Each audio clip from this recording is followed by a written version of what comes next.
the Spotlight. I'm your host and producer, Courtney Leonard May, and I'm here for you because I'm here to put you in the spotlight. Welcome to In the Spotlight. This is your girl, Courtney Leonard May, and guess what? I have a great show for you guys today. Today, we are talking about Black History Month. Since it's Black History Month, and just remember, you can make Black history every day. So, today we have two great hip-hop artists on set. We have Sabb Halo. What's and happening? Halo. Torch One Blazing. And we also were out at the Black Expo 2020 at Sac State. And guess what? We have an exclusive interview with Dr. Mathew Knowles. So stay tuned for that and stay tuned for two great performances. All right, so it is Black History Month, and I want to give you like a little history about myself of what got me into acting. So I always knew I wanted to be an actress. However, when I played my first role, that's when I had my aha moment that this is what I really want to do. So I played Rosa Parks when I was in 5th grade. That was my very first role. And that's what made me want to be an actress, you guys. And I know a lot of you guys already know her story about the boycotts and things like that. All right, so I'm going to go ahead and get the show started. Welcome, Sabb Halo, to In the Spotlight, you guys. How you doing today? What's happening? Thank you for having me. Thank you, Courtney. How you doing? My pleasure. You're I'm welcome. doing good. Yeah, thanks. You're welcome. Thanks for being on the show. Thank you for having me. You know, I was excited for you know, calling me down here. I always said that I wanted to be on your show, so here I am. Yep. Finally, yeah. Yep, finally made it. Mm-hmm. Yep. And then how long have you been rapping?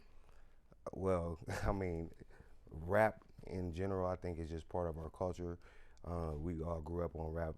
I mean, in the urban America, whatever. But I mean, I wrote my first rap in elementary. I didn't really start taking it serious until like I got older and possibly about like in my 20s and stuff like that. Yeah. Okay. It's cool. So about like 10 years possibly, yeah. Oh, nice. Most, You've been yeah. into it for a long time. That's a good thing. And then I know you also act too. So when did you start acting? Actually, acting is something that I just picked up on 2 years ago. I got to being an award-winning film in the Sacramento International Film Festival, the 48-hour Nice. portion of it, the section of it. Yeah. So we won. It was a 48-hour production. We went out there, had 48 hours to actually put together the whole entire, production, and we actually won. And I was excited about that. Congrats. Yeah. So That's I'm a award. big win right there on your Yes. first acting gig. Yes. Straight out the gate. And you just like, boom, Yeah. got an award for the film.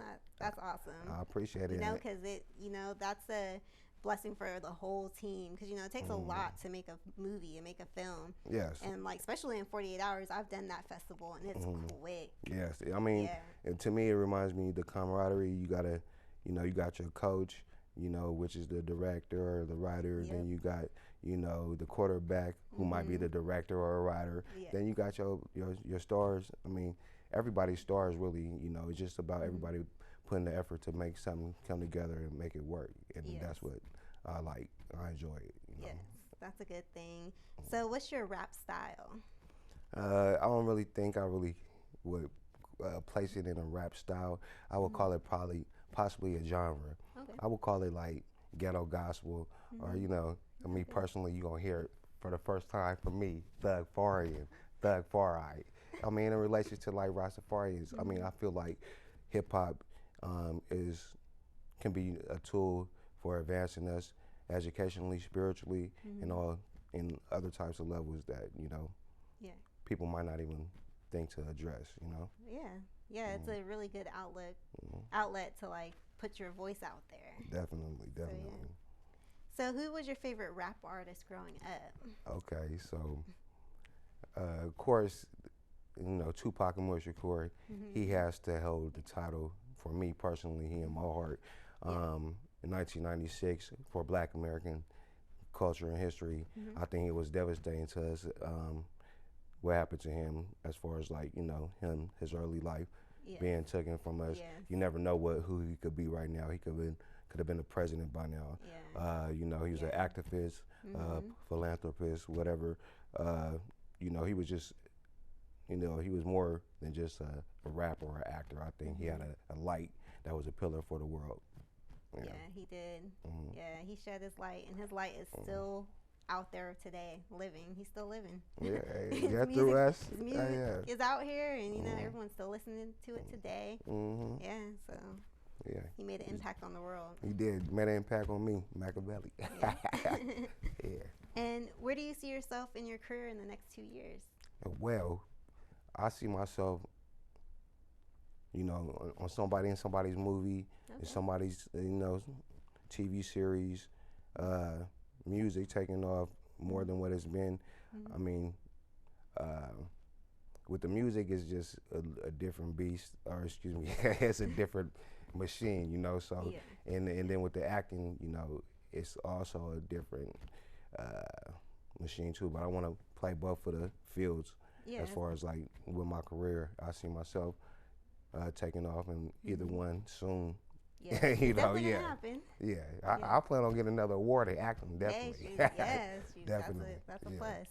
Yeah. So that's You're where I see winning. myself. Yeah, I'm winning. Yeah. I'm here right now with you on your show. I'm winning, so I want to thank you. Yeah, in 2 years, I'll be somewhere. Yep, definitely. And what's a key moment in Black history that stands out to you the most? Well, when we talk about entrepreneurs and stuff like that, I don't know if you know who Sarah Breed Love is. Okay, so Madam C.J. Walker. Okay, so she developed her own hair product and cosmetic line. Well, actually, she was a salesman also. That's where she got her start at from. You know, that she entered into her own line of cosmetics and pushed it. And in 1911, she built her own factory in Indianapolis, Indiana. And I think that put a stamp in like African Americans' brain that they can actually be successful, independent, and self-made. And I mean, think about it. You helping your people do a big thing as far as like changing their mind frame to not having nothing, you know, coming from cotton fields and stuff like that in that time, and to developing herself to be, you know, self-made and a businesswoman like she was. I think in that time, that was something in Black American history that would need to be heard about. You know, so that's what I think. Yeah, that's big. You know, it's pretty much starting your own business. And, you know, she was like the Nipsey Hussle of hair products. You know what I'm saying? She was just like doing everything. But I think she was an important figure in our history. There's many important figures, and hopefully I can be one of them important figures too as well. Definitely. You building a legacy already. Trying to. Yeah. So we're going to see you perform here in a minute on our side set. So what are you going to be performing for us? Well, I'm going to be performing Don Miguel. It's from my EP, Heaven Ain't Hard to Find. We were talking about Tupac and Moise Shakur. That's where I got the concept from, because you know, again, it's like ghetto gospel that I feel like I'm putting out there. The song is talking about, you know, angels and just, you know, being appreciated to, you know, your ancestors and stuff like that. Just calling on those. You might call on angels that need help. You need help. Just whatever, man. Just one of them songs that you can vibe to. You lost somebody, you know. Okay, that's good. Yeah, that's deep. All right. Well, thank you so much for this interview. Thank you for having me, Courtney. It's my pleasure, as always. All right. That being said, I'm going to be taking you guys on a quick break. And when we come back, I'm going to be taking you guys out to the Black Expo 2020 at Sac State, where we had an exclusive interview with Dr. Mathew Knowles. So stay tuned. Hey, this is your girl, Courtney Larrett May, and I'm out here at the 2020 Black Expo here at Sac State. And guess what? I have out here Dr. Mathew Knowles. Woo! How you doing today? Thank you. I'm doing great. I'm glad to be here. If you would like to be on in the spotlight to show off your talent because you are an artist, music artist, singer, actor, rapper, comedian, filmmaker, designer, model, barber, you name it, or you just want your 5 minutes of fame, email calmkproductions@gmail.com with the subject line Spotlight. Hey, this is your girl, Courtney Larrett May with In the Spotlight, and I'm out here at the Sacramento Black Expo 2020. And guess who I got out here? I got Mathew Knowles. He is a entertainer, music mogul, author, professor. He's done so much. So what made you get started in the music industry? Well, I was in corporate America for 20 years, and I lost my passion, and I tell folks to live your passion. And I knew I had to reinvent myself, and then I had to ask that tough, difficult question: what is it that I, Mathew, not Michael, what does Mathew Knowles love?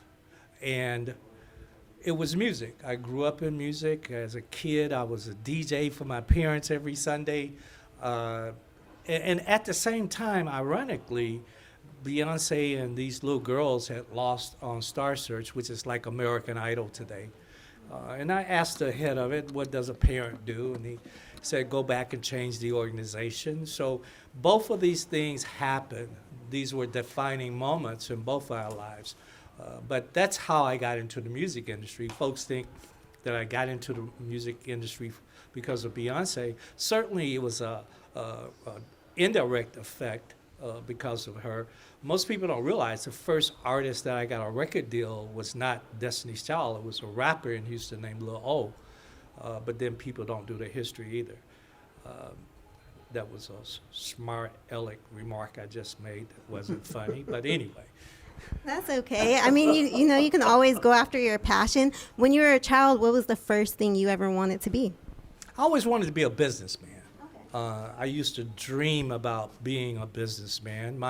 I'm fortunate that I'm third generation entrepreneur on both sides of my family were entrepreneurs. They also were blue collar, but a couple of them actually, that's what they did for a full career. But that's what I wanted to be, was a businessman. I used to always say, when I grow up, I'm going to be a businessman. I used to put business. I put a big old B in front of business. Nice. That's really good. Like, that's the best thing to do is be an entrepreneur and be a businessman, because you can go anywhere with that. And then, like, what school did you go to? I know you're a professor, you college educated. What school? So say my name. Mathew Knowles. No.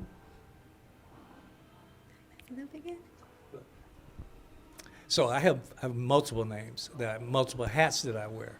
I am a college professor of 12 years. I did go back to school and get my MBA and my PhD. So that would be Dr. Knowles. And then I'm 68 years old, and what offends me is anybody younger than 40 years old, you're to call me Mr. Knowles out of respect for any black man or any black woman that's 60 and older. It just makes me very disappointed. These young people think they can call elders by their first name. And then in those folks that I work with, that I know, that I have a relationship, I'm Mathew Knowles. And occasionally, not so much as it used to be, Beyonce and Solange's daddy. So I wear all those hats. When it's appropriate, I put on the appropriate hat. Okay, so yes, when we're talking about Dr. Mathew Knowles, then you put on that hat. All right, well, I'm sorry about that. I didn't know. You didn't know. Yeah. So there's nothing to be sorry about. I'm an educator. It's about living one's passion. My passion is to educate and to motivate in two areas, entrepreneurship and music business. A third area has come up now, health and wellness, because as black folks, we're the last to go to the doctor and we're the first to die. And it's about time we bring that out to the forefront and understand why is that and what do we have to do to make changes in those mortality numbers, that in every major category, it's black folks. Yes, that's true. We all need to go to the doctor more. Make sure you get your regular checkups once a year, your physical, and make sure everything's going good. So what's like can you put it down in like maybe a sentence as how you can motivate the youth coming up today? For them to understand that success is not microwaved. You find anyone that's successful, they failed a whole lot. There's a book called Outliers by Malcolm Gladwell that talks about truly successful people have done whatever it is, 10,000 hours that they've spent doing it. This is not microwave. So we see a lot of young people get hung up that because social media that equals success. It makes you an influencer. Yeah, you're an influencer, but that doesn't mean that when you open your business that people are going to be running down the doors. So it's a understanding if you don't have the knowledge that's associated with having a number of people. And I teach young people, so I understand it and I get it. Yeah, that's something we definitely all have to learn is you're going to fail. And even though you have failure, just keep going. I know that's like one of my biggest fears is failing, but you got to push yourself. You got to get out there and do great things. Well, I want to add to that because this is important. Failure and mistakes is an opportunity to grow, not a reason to quit. And most people quit when there's a mistake and when there's failure. But most people aren't frightened of failure. Most people are frightened of success. They're fearful of doing the things that just might make them successful. Because when you're successful, you're in front of the public. People know if you know what you're talking about or have the talent. You can't hide behind a phone on social media when you're successful. That's true. Yep. So thank you so much, Mathew Knowles, Dr. Mathew Knowles, for being on In the Spotlight.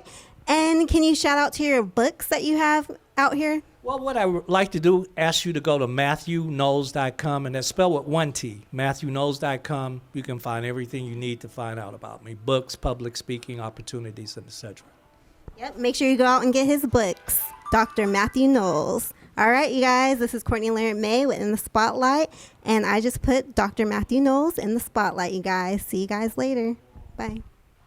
Stay tuned because we have here on our side set, Sabb Halo. He's about to perform too. See you in a minute. Welcome back to In the Spotlight. I have here Sabb Halo. Give it up for him. Thank you for having me. This song is called Don Miguel off my EP. Heaven Ain't Hard to Find. Follow me 777 SABB. Yeah. This song for anybody who lost somebody close to you,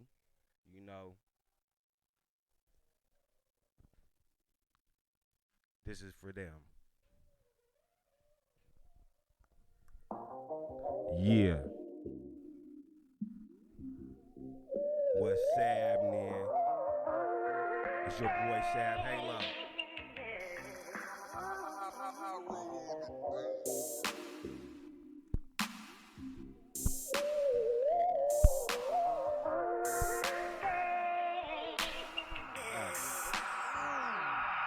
I need a peace of mind.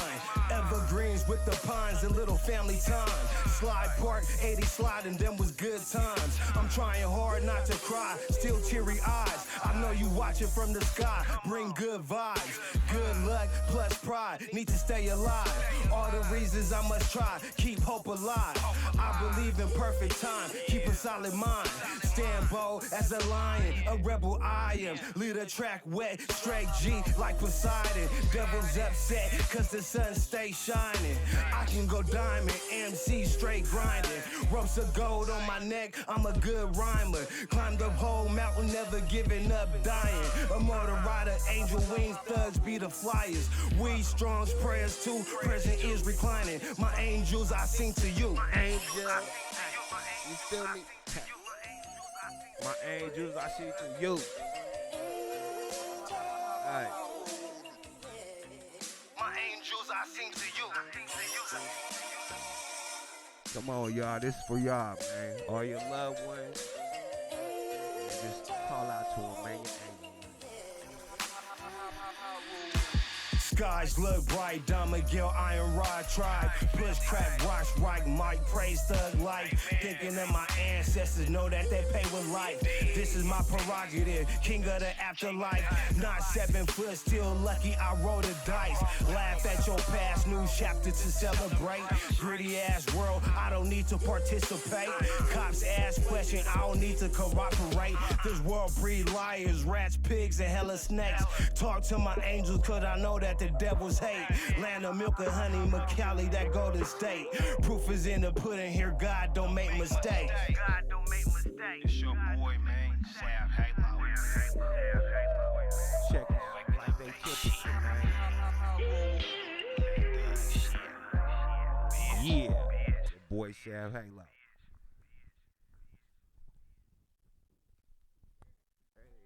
Hey, was that viewer friendly? Yes, it was. That was hot. You know, he was giving it up for the angels up in heaven. And, you know, I want to shout out to Kobe Bryant and his daughter, Gianna. We just lost some lovely souls right there. So rest in peace. Yes. Gigi and Kobe, man. Yes, Gigi and Kobe. We speaking to you. Yes. Yeah. Yes. All right. Well, thank you so much. You're welcome. And then also go ahead and shout out to your social media site. Okay, so anybody want to follow me again? That's 777 SABB Sabb Halo. My name Machiavelli Tempo. You can give me catch me on Facebook there, mostly Instagram. Just follow me and I'll follow you back and tag in. And thank you. Yep. All right. That's Sabb Halo in the building. All right. He was out here in the spotlight stage doing his thing. All right. This is Courtney Leonard May signing out. And remember to always be uniquely, beautifully you. See you guys later.